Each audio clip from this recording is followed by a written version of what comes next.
Assalamualaikum warahmatullahi wabarakatuh. Alhamdulillahilladzi hathana bis-suhbati as-salihin wassalatu wassalamu ala sayyidina Muhammadin imamis sadiqin wa ala alihi wa sahbihi wa man tabi'ahum ila yaumiddin, amma ba'd.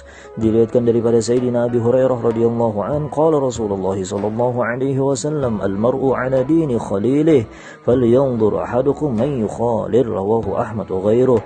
Seseorang itu bisa dilihat dari keberagamaan sahabatnya, maka hendaklah setiap dari kalian memperhatikan siapa yang hendak dijadikan sahabat.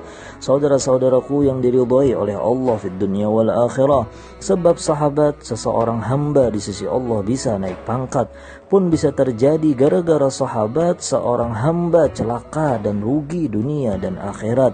Sahabat sejati apabila sahabatnya lalai dan tersalah dengan baik, dia menasehati tanpa menggores hati.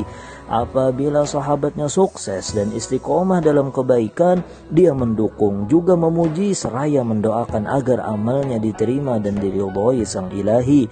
Sahabat ada kalanya seperti makanan yang mana selalu diperlukan, dan juga seperti obat yang mana hanya sewaktu-waktu saja diperlukan, dan juga seperti penyakit di mana sama sekali tidak diperlukan tapi terkadang menjadi ujian baginya. Maka carilah sahabat yang berakal, berakhlak mulia, nampak kesolehannya, tidak serakah terhadap dunia dan jujur.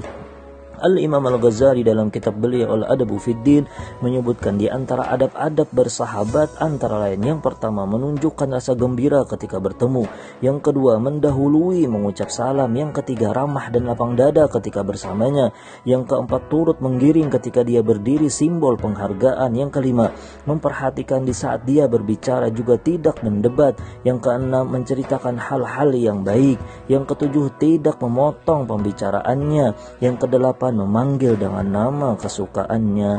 Arti sahabat kemurnian sikap yang tepat tanpa pikir panjang untuk sebuah manfaat. Kebaikan sahabatlah yang selalu dia ingat. Keinginan untuk membahagiakan sangat dalam, ikhlas dan kuat, tidak memanfaatkan kebaikan, kepintaran atau keahliannya untuk meraih harta dan pangkat, selalu mendoakan agar sahabatnya selamat dunia dan akhirat. Mudah-mudahan ada manfaatnya. Wassalamualaikum warahmatullahi wabarakatuh. Alhamdulillahirabbil alamin.